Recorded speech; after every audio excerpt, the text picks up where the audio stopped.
खबरें बहुत सारी हैं, लेकिन मैं आगाज़ कर लेता हूँ पीएमएलएन के एहतजाज से। लेकिन जो पीएमएलएन के लोग हैं वो भी हमारे भाई हैं, इसी मुल्क में रहते हैं, हमारे हमवतन हैं।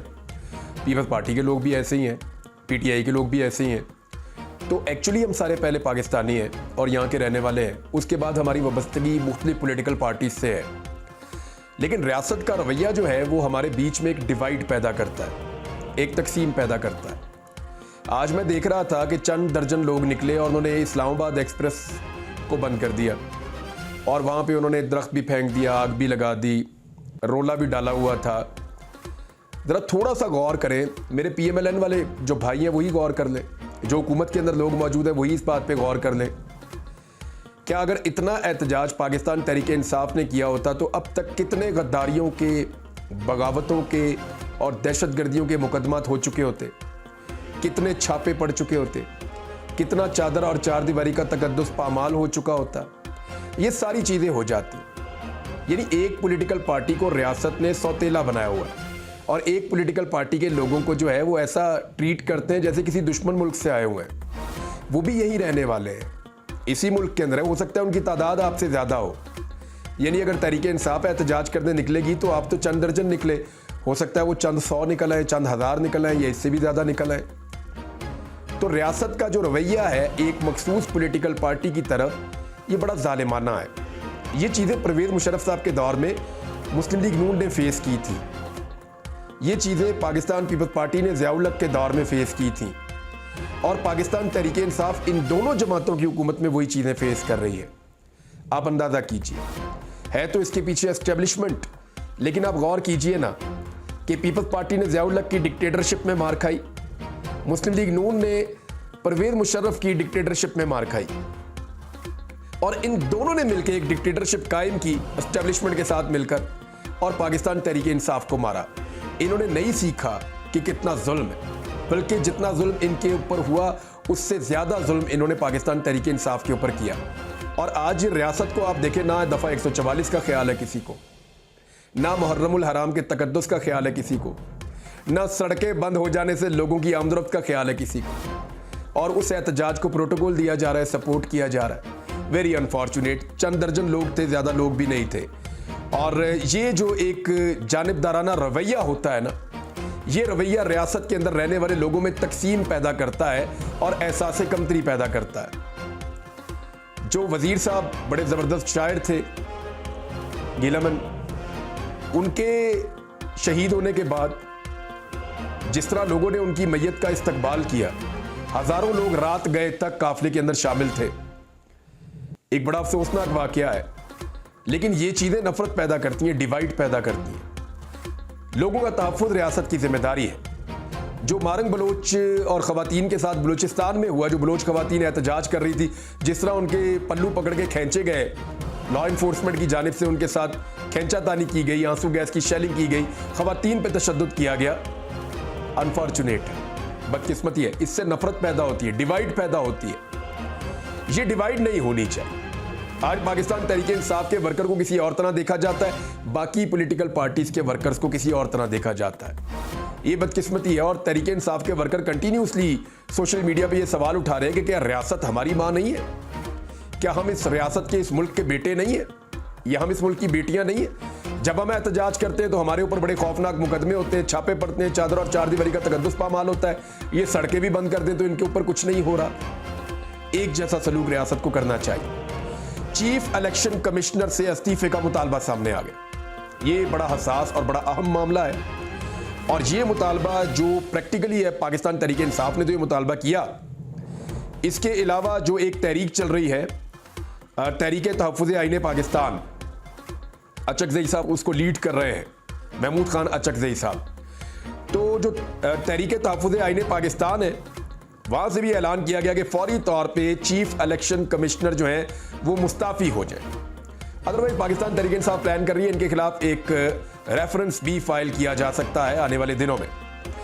और अब एक और ऐलान भी किया है, क्योंकि मैंने आपको एक वीलॉग किया था एक दिन पहले, उसमें मैंने आपको कहा था कि अगर ये फैसला तहरीक इंसाफ के हक में आया तो कुछ ऐसी चीज़ें पाकिस्तान में हो जाएंगी जिनके बारे में मैंने आपको बताया था। और एग्जैक्टली वही चीज़ें पाकिस्तान में हो गई हैं। यानी मैंने आपसे कहा था कि पीटीआई के हक में आया तो वो खवातीन असम्बली में आ जाएंगी जो नाको चने चबवाएंगी मौजूदा हुकूमत को। मैंने आपसे कहा था कि खैबर पख्तूनख्वा की हुकूमत चट्टान की तरह मजबूत हो जाएगी। मैंने आपके कहा था कि सेनेट के अंदर एक्स्ट्रा सीटें पाकिस्तान तहरीक इंसाफ को मिल जाएंगी।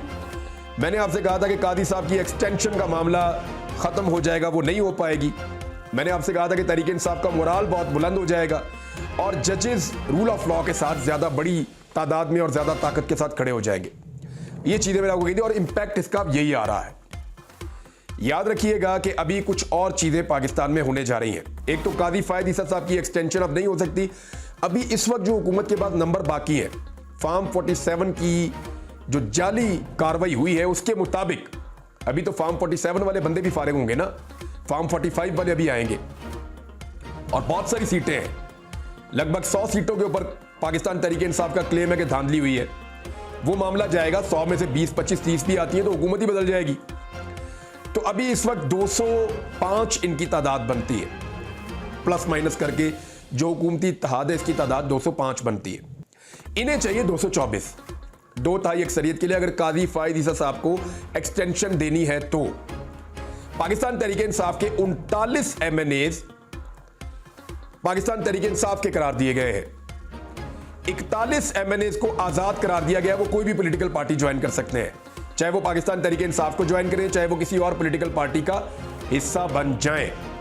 अब अगर ये लोग पाकिस्तान तहरीक इंसाफ के अलावा किसी और जमात का हिस्सा बनते हैं जिसके इम्कानात बहुत कम है, तो कम से कम मौजूदा हुकूमत को अपनी 2/3 अक्सरियत पूरी करने के लिए 15 वोट तोड़ने पड़ेंगे।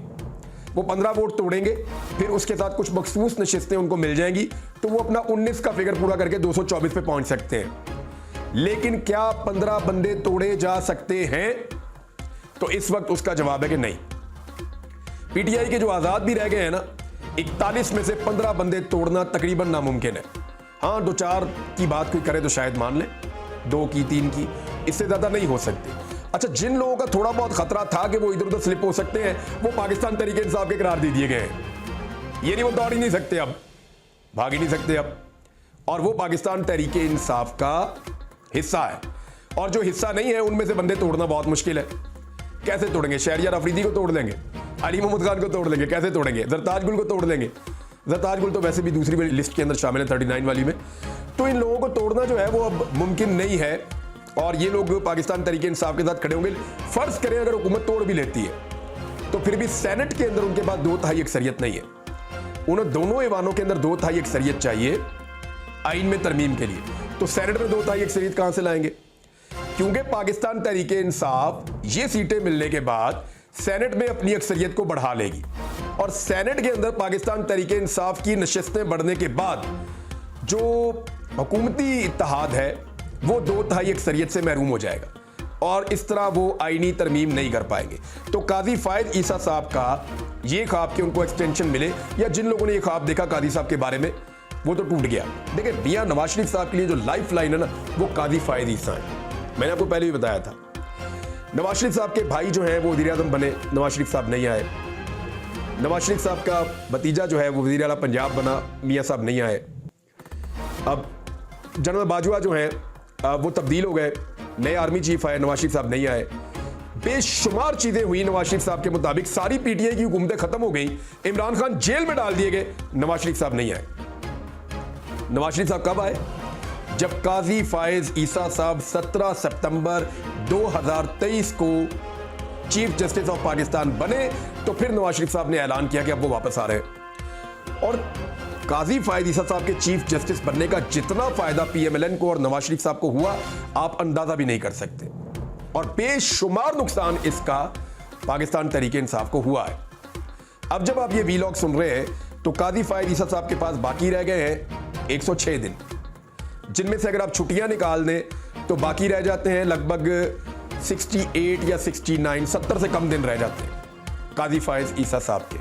तो अब उनका टेन्योर खत्म होने जा रहा है। देखिए, कुछ जर्नलिस्टों ने ये खबरें दी थी और ये खबरें चली थी पाकिस्तान के अंदर, मैं उनका हवाला दे देता हूं। खबर ये दी गई थी कि बल्ले का निशान छीनने के बदले काजी फायद ईसा साहब को 2 जजेस की कुर्बानी पेश की गई थी। एक मज़ाहिरुद्दीन नकवी साहब है, उनको फारिग कर दिया गया था। जस्टिस एजाजुल एहसन साहब, ये 2 जजेस फारिग हो गए थे उस वक्त, या ये इस्तीफे इनको देने पड़ गए थे, और काजी फायद ईसा साहब के लिए मामलात बड़े आसान हो गए थे। जिस वक्त कादी फायद ईसा साहब ने बल्ले का निशान छीना था। अब अगर कादी फायद ईसा साहब को यह उम्मीद दिलाई गई है कि उनको एक्सटेंशन मिल जाएगी, तो अब एक्सटेंशन तो उन्हें देनी पड़ेगी। लेकिन एक्सटेंशन के इम्कानात इस फैसले के बाद तो समझे खत्म हो गए, अब तो उसका रास्ता कोई नहीं है। पीएमएलएन के लोग ये कहते हैं कि पीटीआई तो इसमें फरीक ही नहीं थी, तो उनके हक में फैसला कैसे आ गया। तो मामला यह है कि आज से चंद दिन पहले, क्योंकि शायद वो पढ़ते नहीं है, और अगर वो पढ़ते हैं तो शायद उनको समझ नहीं आती कि आज से चंद दिन पहले पाकिस्तान तहरीक इंसाफ बाकायदा एक दरखास्त जमा करवाकर इस केस का फरीक बनी थी, और उन्होंने सलमान अकरम राजा साहब के जरिए से अपनी नुमाइंदगी यहां पे पेश की थी। और सलमान अकरम राजा साहब के आने के बाद ये सारा टेबल टर्न हुआ है। फैसल सिद्दीकी साहब ने बड़ा जबरदस्त केस लड़ा, लेकिन सलमान अकरम राजा साहब ने इस मुकदमे को जीता है। ग्राउंड वहां पे बनी थी और उसके बाद उन्होंने ऐसे छक्के लगाए हैं। मैंने आपको पिछले वीलॉग्स में बताया था कि किस तरीके से उन्होंने केस का रुख बदल दिया और फिर उन्होंने केस जीत लिया है। अब कादी फायद ईसा साहब को एक्सटेंशन मिल नहीं सकती, तो कादी साहब करेंगे क्या? उनके पास बाकी है लगभग 70 दिन, यानी 2.5 महीने से भी कम वक्त कादी फायद ईसा साहब के पास बचा है। अब वो क्या कर सकते हैं? देखिए, सुप्रीम कोर्ट ऑफ पाकिस्तान में कुछ केसेस पड़े हुए हैं। कादी फायद ईसा साहब जिस एक्सटेंशन की तरफ अगर तो वो देख रहे थे, तो वो अब उनको नहीं मिल रही। लंबा टेन्योर तो है नहीं, तो अब अपनी लेगेसी बेहतर करने के लिए और अपना एक अच्छा नाम बनाने के लिए वो 3-4 केसेस फौरी तौर पे सुप्रीम कोर्ट ऑफ पाकिस्तान में लगाकर सुन सकते हैं, और ना सिर्फ सुन सकते हैं बल्कि उनमें इंसाफ फराम करके एक बड़ी अच्छी मिसाल कायम कर सकते हैं। नंबर 1 मिलिट्री कोर्ट्स वाला केस है, मिलिट्री ट्रायल वाला सिविलियंस के। नंबर 2 8 फरवरी का धांधली वाला एक केस है, जबरी गुमशुदगियों वाला मामला है। कादी साहब इन मामलात को सुने, और इन मामलात को सुनने के बाद कादी फायद ईसा साहब इंसाफ फराम करके अपनी एक बेहतर लेगेसी छोड़ सकते हैं अगले 2 महीनों में। बाकी उनकी अपनी मर्जी है, लोग उनको इस किस्म का मशवरा दे रहे हैं। आलमी मीडिया के ऊपर इमरान खान साहब फिर छा गए हैं, यानी इमरान खान से जुड़ी हुई कोई भी खबर आए, चाहे वो भूख हड़ताल के हवाले से जो आने वाले दिनों में आपको पता चल जाएगा। जब इमरान खान ने भूख हड़ताल की कॉल दी तो फिर पूरे पाकिस्तान में और पूरी दुनिया में क्या होगा वो आप लोग देखेंगे। आलमी मीडिया में फुल रोला पै गया, हर तरफ शोर मच गया हर तरफ। और ये स्क्रीनशॉट्स आप देखें, दुनिया का कोई ऐसा मीडिया नहीं है जहां पे, कोई ऐसा मुल्क नहीं है जहां पे इमरान खान साहब की खबर नहीं चल रही। ये खबर ये कोई इतनी बड़ी तो नहीं है, मखसूस नशिस्तों का फैसला एक जमात के हक में आ गया, बाकी जमातों के खिलाफ आ गया, दुनिया को इससे क्या लगे। लेकिन क्योंकि इसके साथ एक ब्रांड जुड़ा हुआ है, एक बड़ा नाम, दुनिया की सियासत का एक बड़ा नाम जो पूरी दुनिया के अंदर मकबूल है, जो पाकिस्तान की पहचान है, और लोग उसे पाकिस्तान की वजह से और पाकिस्तान को उसकी वजह से जानते हैं, वो इमरान खान है। बहुत बड़ा नाम है। आप पाकिस्तान में दूसरा आदमी निकालें ना, यानी हम दुनिया में फिरते हैं, जब मौका मिलता था तब फिरते थे, अभी तो जा ही नहीं पा रहे। हम जब दुनिया में फिरते थे तो हम जैसे ही कहते हैं वी आर पाकिस्तानी, तो लोग कहते हैं इमरान खान। लोग पाकिस्तान के अंदर किसी और का नाम क्यों नहीं लेते? कभी किसी ने नहीं कहा परवेज मुशर्रफ, ज़ियाउल हक, कभी किसी ने नहीं कहा जनरल बाजवा, जनरल आसिम मुनीर, कोई नाम नहीं लिया कभी। जब भी हम कहते थे बाहर जाके दुनिया के अंदर पाकिस्तान, तो लोग कहते थे इमरान खान, इमरान खान के मुल्क से आए हैं आप। और एग्जैक्टली हमारे साथ यही होता रहा। बहुत सारे लोग हैं वो इस बात की गवाही देंगे, कभी किसी ने नवाज शरीफ का नाम नहीं लिया, कभी किसी ने बेनजीर का नाम नहीं लिया, बहुत बड़े बड़े और भी नाम है, किसी का नाम नहीं लिया। लोग हमेशा इमरान, ये एक ऐसा आदमी है जो ब्रांड है, पाकिस्तान इससे फायदा उठा सकता था, लेकिन हमने उसी आदमी के साथ दुश्मनी डाली। पंजाब की वज़ीर इत्तलाआत आज़मा बुखारी, उन्होंने ट्वीट कर दिया एजेंसियां हार गई, एजेंसियों की मुदाखलत के मुकाबले में जो घरेलू मुदाखलत है वो जीत, यानी वो ये तस्लीम कर रही है, इंफॉर्मेशन मिनिस्टर पंजाब ये तस्लीम कर रही है कि सुप्रीम कोर्ट ऑफ पाकिस्तान के इस केस के अंदर एजेंसियों की मुदाखलत हो रही थी। कितना बड़ा एतराफ है जुर्म है मौजूदा हुकूमत का, लेकिन इसके बावजूद भी किसी को शर्म नहीं आ रही। एक चीज हमें अब याद रखनी पड़ेगी कि कादी फायद ईसा साहब का दौर खत्म हो गया।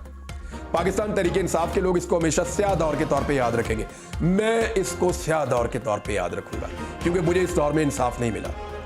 कादी फायद ईसा का दौर मेरे लिए स्याह दौर है, क्योंकि मुझे इस दौर में इंसाफ नहीं मिला। तो ये स्याह दौर अब खत्म हो गया।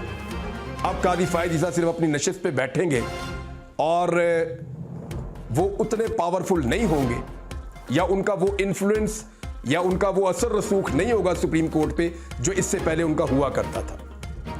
अब जो आने वाले चीफ जस्टिस हैं, सब जजेस उनकी तरफ देख रहे होंगे, क्योंकि कादी फायद ईसा साहब कोई अच्छी लेगेसी छोड़कर नहीं जा रहे। पाकिस्तान तहरीक इंसाफ का जो इत्तेहाद है उन्होंने फौरी तौर पे मुजामत करने का ऐलान किया है। उन्होंने कहा जी अब मुजम्मत नहीं होगी, अब मुजामत होगी। और उसका रीज़न आप समझ जाइए ना कि उनको एक मोराल बूस्टर लग गया है, उनका मोराल बुलंद हो गया है, वो तगड़े हो गए हैं, उन्हें लगा कि अदलिया में इंसाफ मिल रहा है। और ये ट्रिकल डाउन इफेक्ट है, यानी जो सुप्रीम कोर्ट ऑफ पाकिस्तान से फैसला आया इसके असरात पंजाब में, नीचे दहशतगर्दी की अदालतों में, सिविल कोर्ट्स में, हाई कोर्ट्स में, ये हर जगह पे इसके असरात जाएंगे। और जजेस तो पहले ही नाको नाक भरे हुए हैं, वो ये कहते हैं उनके काम के अंदर बहुत ज़्यादा मुदाखलत हो रही है, तो वो ये चाहेंगे कि मुदाखलत खत्म हो और वो आज़ादी के साथ फैसले दें। अब पाकिस्तान तहरीक इंसाफ आने वाले दिनों में ऐसा दिखाई दे रहा है कि बड़े जलसे भी करेगी, जुलूस भी करेगी, और इमरान खान साहब की रिहाई जो है उसके दिन भी याद रखिएगा कि करीब आते जा रहे हैं। मैं आपको ये क्यों कह रहा हूँ, क्योंकि एक सहाफ़ी हमारे एहतशाम अब्बासी साहब, उन्होंने ये खबर भी दी है, मैं उनको कोट भी कर देता हूँ। ऐसी इतलात मेरे पास भी हैं कि बनी गाला के अंदर सफाई सुथराई हो रही है, वहाँ पे जो कमरे हैं ख़ास तौर पे इमरान खान साहब का, वहाँ सफाइयाँ हो रही हैं। इमरान खान साहब का जो हाइकिंग का सामान है उसको भी टाकी शाकी मारी जा रही है, उनका जो वर्जिश का सामान है उसको भी साफ़ किया जा रहा है। तो ये वैसे ही साफ़ नहीं हो रहा जो खबर आई है, तो कुछ तो है जो होने जा रहा है इस मुल्क में, क्योंकि इमरान खान को मज़ीद केसेस में फंसाना इस हुकूमत और एस्टेब्लिशमेंट के बस से बाहर है। इमरान खान ने इनके आसाब को तोड़ कर रख दिया है, पूरी दुनिया में मुजम्मत हो रही है, ये और जुल्म अब नहीं कर पाएंगे, और अगर करेंगे तो भुगतेंगे। अब तक के लिए